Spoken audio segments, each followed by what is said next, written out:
All right. Hey, everyone. This is the last official session of the Young CEO Conference. It's been an incredibly fun day for me. I'm sure it has been for you guys too. And we have an incredible session to end things off. I'm joined here by Steve Nash, obviously two-time NBA MVP and currently the head coach of the Brooklyn Nets. Welcome, Steve. Thank you. Thanks for having me. Yeah, no doubt. So I thought I want to try a kind of a different format for this interview. I looked up some of your kind of most famous quotes that I found really compelling. I see your eyes popping out. Don't worry, they're all positive reflections. Yeah, short format then. But I looked up some of your famous quotes, and I want to dive deeper on them because I think some of them are not only fascinating, but very relevant to sort of this young CEO journey we've been talking about every single day. So the first quote that I pulled up is you once said, if every player worked as hard as I did, I would be out of a job. So clearly you are someone that has worked their butt off throughout their career. So I'm curious, A, what motivates you so much? And B, does that motivation just apply to basketball, or do you feel like you've been able to apply that outside of basketball as well? I think it applies outside of basketball, but the primary pursuit was basketball for sure. That's where I was able to test that and develop that. But I think a large portion of that is innate. I was born with, I think at least, in that nature versus nurture debate, I think I was born with a heavy dose of, innate amount of kind of passion, discipline, energy to really dig into something and to continue to pursue it day after day. And were there challenges that were going on when you were in the NBA that you think most fans weren't aware that you had to overcome, whether personally for you or something that all players faced?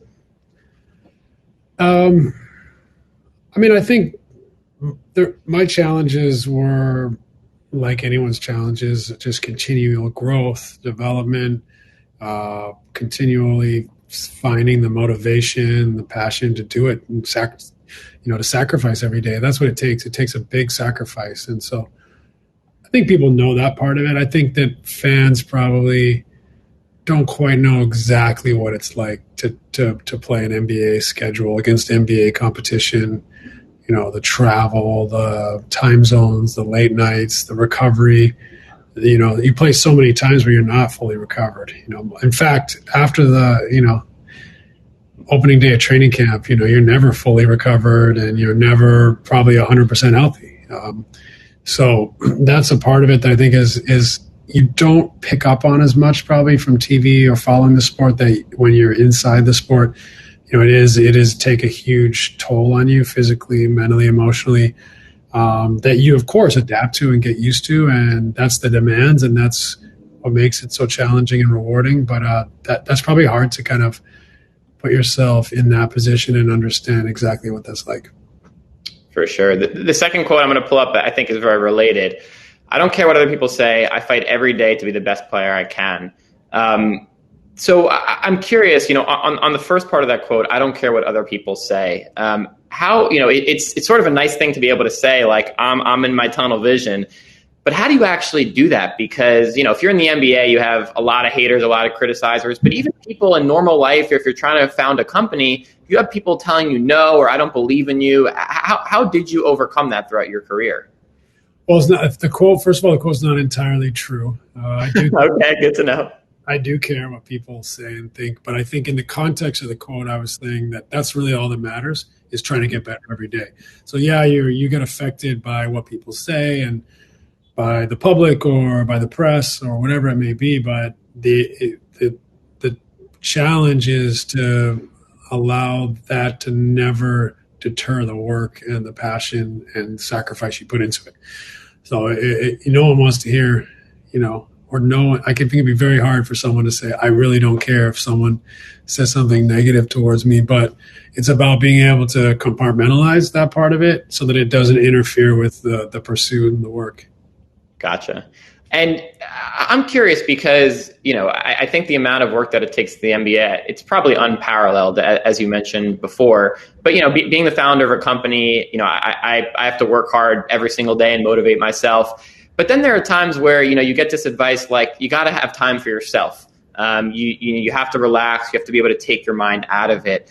How did you, throughout your career, figure out what was too much or too little? Because sometimes I find myself like forcing myself to watch TV, and I'm like, no, this is good. I need to do this. But other times I'm like, wow, I just wasted an hour. So how did you and how do you manage that? Well, fortunately, for an athlete, you need to recover. So you need to rest.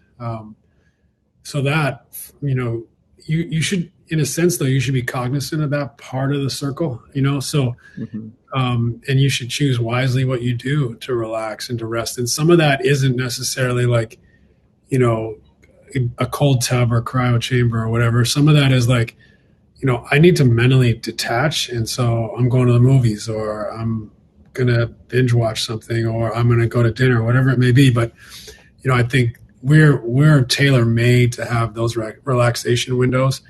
Now, it can be hard to shut off sometimes. It can be hard to go to bed after a game.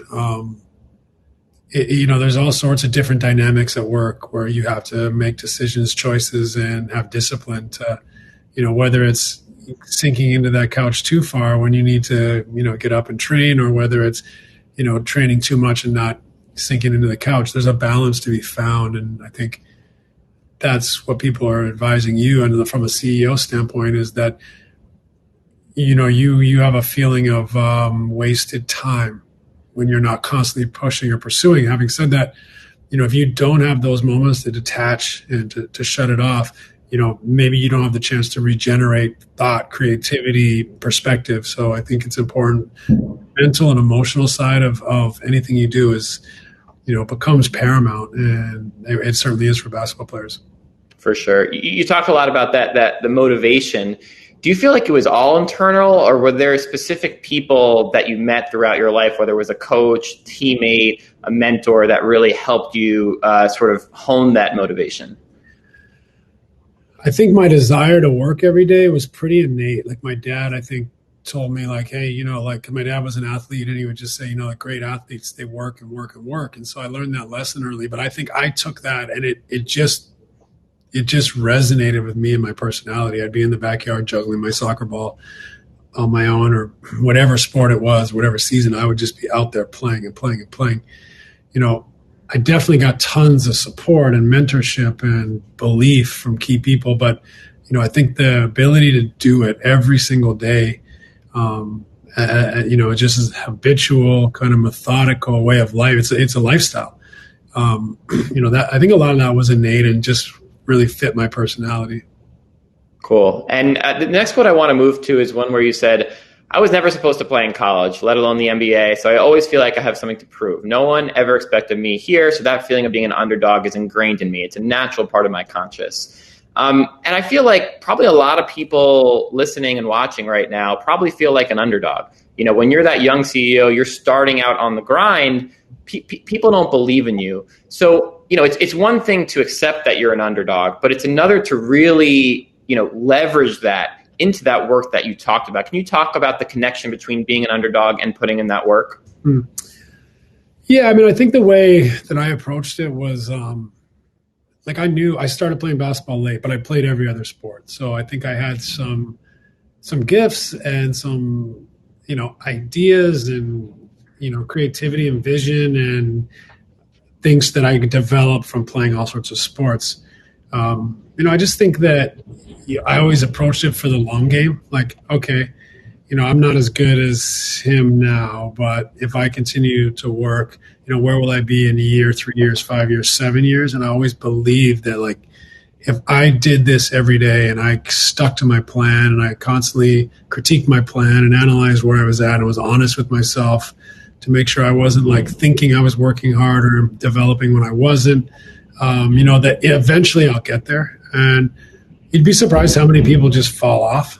And so you're going to beat a ton of people just by them falling off, not wanting to work anymore, losing interest, not developing because they didn't have the same passion for the work.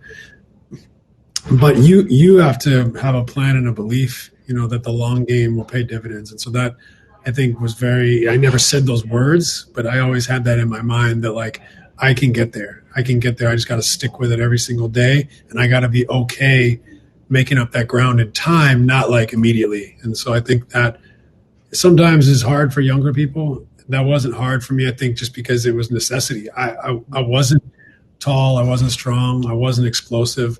So I was like, well, what am I good at? And I had to put all those things in the mix and try to continue to refine my game. And that took years and years and years.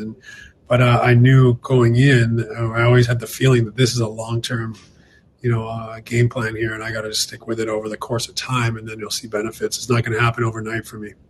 Cool. You talked about earlier in that answer how you played, a bunch of sports as a kid, and you're obviously famous for being a gigantic soccer fan as well. You have the event that we were talking about offline. How important do you think it was to your success to not specialize too early? And do you think that, when I look at youth sports right now, I see a lot of specialization. Do you think that's to the detriment of the athlete? And I guess beyond that, do you think that specialization, even outside of sports, is a detriment to young people? I do. There's not an all or nothing kind of argument here, but I think in general, especially in the United States, specialization has become a product of the opportunistic business people out there that monetize youth sports. I get it. If they're going to start a club for a sport, if they're like back when I was a kid, you played 4 sports, whatever, summer, fall, winter, spring, more or less. And so you pay, let's say $250 a season, right? Well, one guy's going to say, well, hold on. What if I had them the whole year for 11 months of the year and they didn't play the other sports? I could have, all that money to myself. I think they sold the parents a bit of a dream, like that the parents feel like if I don't support this kid, my kid's got a head start. It's an early adapter, which the science says there's no such thing, but they think their kid's an early adapter. They'd be doing their kid a disservice not to put them on this path. When, I think the science now says that multi-sport, multidisciplinary training up until 13, 14 is much better. Much better for everything, your overall athleticism, movement, but also skill acquisition.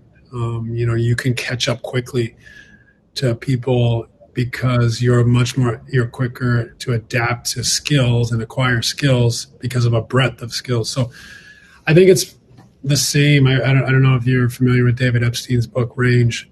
Yeah, I've read it. Yeah, that's his. I think I know the sports side of it, but I can understand crossing that philosophy over to business or whatever, science, music, whatever it may be, that there is commonalities to the way your brain works from a diverse amount of pursuits.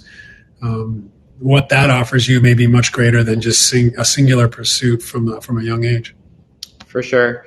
The last quote I want to bring up is you said, and I think you said this around when you retired, you said, if you want to be happy in life, you have to in some ways say goodbye to your former self.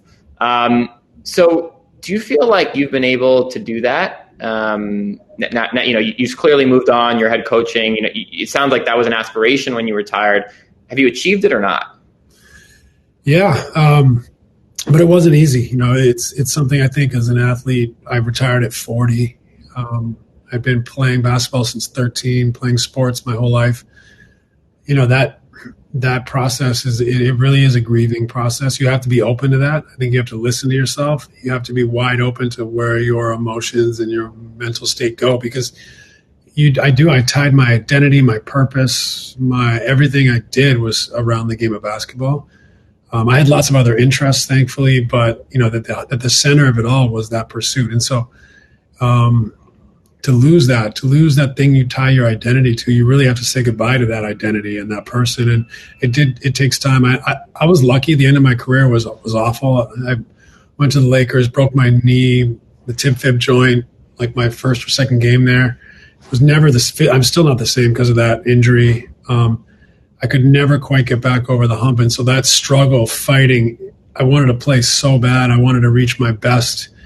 But I just had too many miles, too many cumulative injuries, and I could never be the same. But it showed me what's ahead, like this awful feeling that it's going. It made me realize how impactful it would be to actually move on and not play sports. And so it was a warning shot. Like, this is going to be hard, and you're going to have to deal with this, and you can't take this lightly. And so it was like having a kind of a strategy and an open mind, and saying, take your time with this, say no to a lot of things. Don't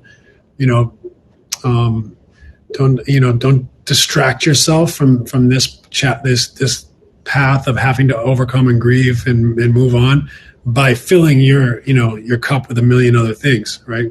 So I tried to give myself as much space when I retired, because I did play for so long. Fortunately, I didn't have a pursuit that I was like, this is the one and only thing I want to do. I had a bunch of things, but I tried to limit them so that I could create my own schedule. I could have time to get perspective, and I could also listen to myself and realize when I needed to grieve. And so I went through that transition. It took me 6 months to, a year to feel a little better. And then it took me the second year to completely, kind of get over it, to a point where there was so that would have been 6 years ago. There was a point, after 2 years to 4 years ago where I'd see a clip of myself come across my timeline or something, and it didn't feel like it was me. I didn't even, there was a disconnect. And so I think it was really healthy for me, though, for the rest of my life, to really disconnect from that person. And I'm going off on a tangent and on the transition of That's super interesting.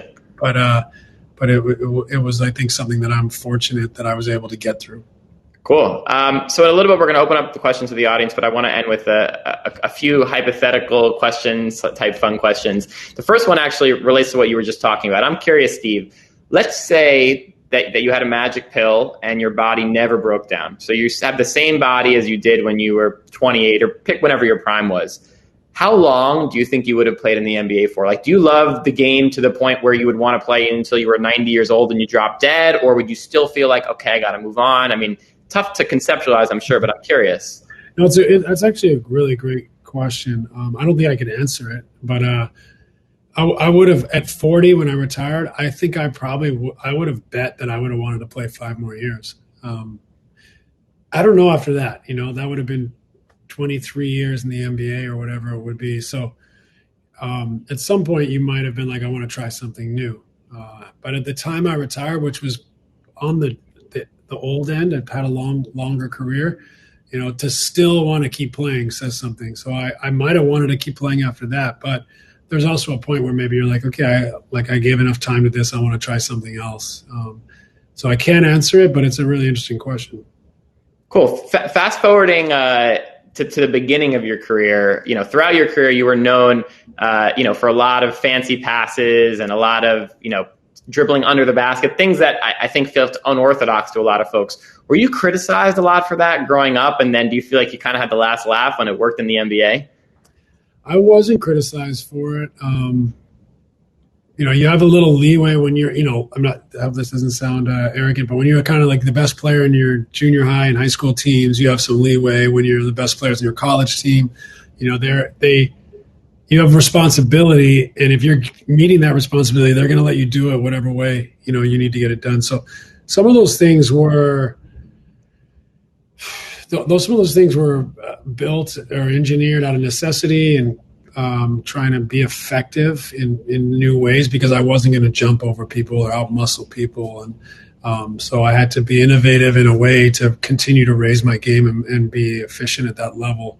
But I didn't get a lot of stick for that. You have your growing pains, but something that just developed, and I stumbled across innately, and then developed it in a sense, kept doing it because I had success. So it wasn't this thing that it was this weird thing that I just did from the start and, sucked at it for a long time. It was kind of like tried it, had success, refined it, and then it became a part of my game.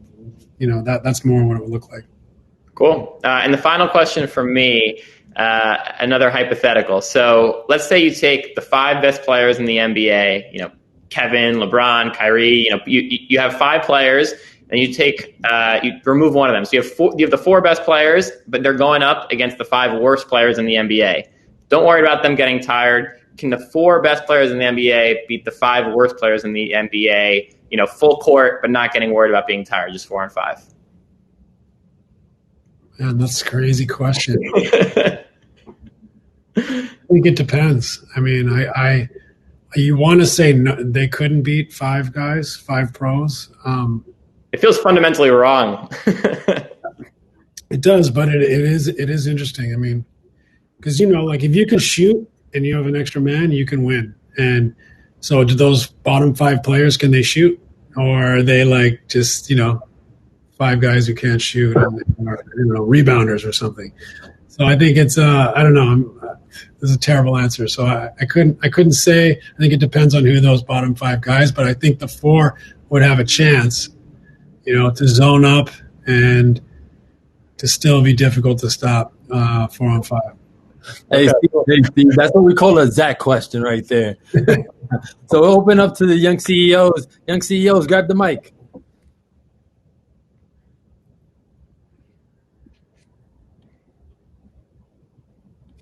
Bringing the young CEO right now. I'm still trying to think about those questions, Zack. Hello, can you guys hear me? Yes. Yes. Hey, Steve, great to have you on here. So me personally, I'm from the Bay Area and I'm a huge Warrior fan, and so I've recognized, you being a player development consultant for the last few years with the Warriors. So my question to you is, with your long NBA career and then those few years in the Bay, what can you, I guess, take from that as you're about to, become the head coach of the Brooklyn Nets? And what do you think, would help you, I guess, as you, be able to start coaching next year?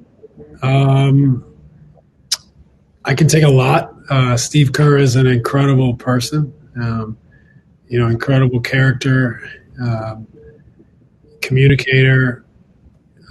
He's ability to manage the personalities and the job and, all the things that go with that. He was able to do remarkably well. And I gain a lot of inspiration from the fact that he hadn't coached before the Warriors. So, when you come into a job like this, it can be a little overwhelming. There's so much, especially for a first-time coach who I didn't come from I wasn't even an assistant, let alone a head coach at another place where I can just move my template here, tweak it, and off we go. It's in a sense, I'm starting from scratch and I'm a startup in my role. It's probably a bad analogy because the departments around me are really mature and loaded with human capital and talent. But I learned a lot from Steve, and, the type of person he is, the way he approaches it, the way he manages the job, manages personalities, communicates, and that he always has the integrity and character is just so important. I think that's, if I could just hammer home one point for young CEOs, it's like values, have really strong human values, care, try to do what's right for as many people as possible. That wins in the end. It really does. There's no shortcuts. And even if you do take a shortcut, that success will be short-lived versus a longer, slower path with the highest character and integrity. Great. Thank you so much. Appreciate it. Good luck next year coaching. Thank you. Nice to meet you. Thank you. Appreciate you. Let's bring in a couple more young CEOs. Who we got next? That was a great question.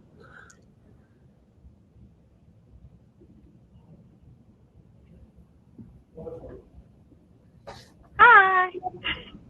Hey. Hi. I actually just got out of basketball practice, but thank you for having me. And yeah, I just wanted to ask you. Yeah, I played for William and Mary. I just wanted to ask you, especially now being a head coach, what are some of the most important things that you want to instill in your players and bring on now that you have such a huge platform to make such an impact on so many different people's lives? Great question. I think, the things that I would want to instill in my players is a winning mentality, and being great teammates. So finding that balance where you're hyper competitive, you have individual and collective goals, you're willing to sacrifice to meet those goals personally and in the group. You're also, you take responsibility. It's a winning mentality to not point fingers and not place blame, but to recognize in a situation where growth or needing or failure prevailed, to say, what was my role in that, and how can I help fix this problem, instead of passing it on to someone else or blaming someone else. So, I can go on and on about what a winning mentality is, but I would love for my team to have a winning mentality, the way they approach everything, whether they approach their lifestyle, their commitment physically, mentally, emotionally, and skill-wise, and then technically or tactically with the group. Like all those facets, that's a winning mentality, not just one of them, like sacrificing to do all of them. And then to be a great teammate, protect the group, do things that are going to give the group energy, life, success, possibility, rather than putting yourself first and limiting the group's growth, their possibilities, or ability to connect and to become cohesive. So those are the two things. They sound super fundamental and cliche in a way, but they are for a reason. I mean, you'd be surprised how many people with a winning mentality be people who are way more talented, but without that mentality. It is a cornerstone of so much success, and without it, it is the cornerstone of so much failure. So those are the two things that I would say. Yeah, that's amazing. Thank you. They're lucky to have you. Thank you. I hope you have a great season. Thank you. I think we have time for one more question. Let's get one more young CEO on the live. Hey guys, can you hear me? Yep. Awesome. Well, first of all, thanks for setting this up. This is an awesome event. Shout out to you guys at Overtime. Steve Nash, I'm actually in Toronto right now. So shout out to Canada. Just a quick question with regards to where do you see the future of Canadian basketball going? Obviously, we're growing now with the CEBL has kind of been implemented. Huge Canadian players, RJ Barrett, for example, just to name a superstar. Jamal Murray, we saw explode this year. Where do you see Canada eventually catching up to the U.S. in terms of being a basketball giant, I guess? I don't know if it's realistic to catch up to the U.S. We're talking about a 300 million population versus a 35-6 million population, I think. So that might not be realistic. Having said that, the path that Canada's on is remarkable. I played in the Olympics for Team Canada in 2000. Myself and Todd McCullough were the only NBA players in the country and on the team. And now we have 16. We had 16 to 20 NBA players from Canada this year in the NBA. So it would have been unfathomable if you told me that 20 years ago. So it's remarkable where it's going, and it'll continue to grow. This is not I think we're clearly saying it's not necessarily like the golden age. This is kind of where we're at. We have young players every year coming in that are drafted or McDonald's All-Americans or whatever it may be. So the question is, can we have a great national team? And can we continue to develop and sustain this amount of talent? And I think the signs are positive, and everything's cyclical, but I think we're on a good path here for longevity and sustainability. Awesome. Great answer. Thanks a lot. And best of luck next season. I know Brooklyn's going to do big things, so everyone's got to watch out. Thank you. I appreciate it. Great. Take care. Thank you. Okay, take care.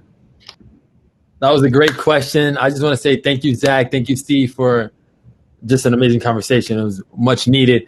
Thanks, everyone. Thanks, guys.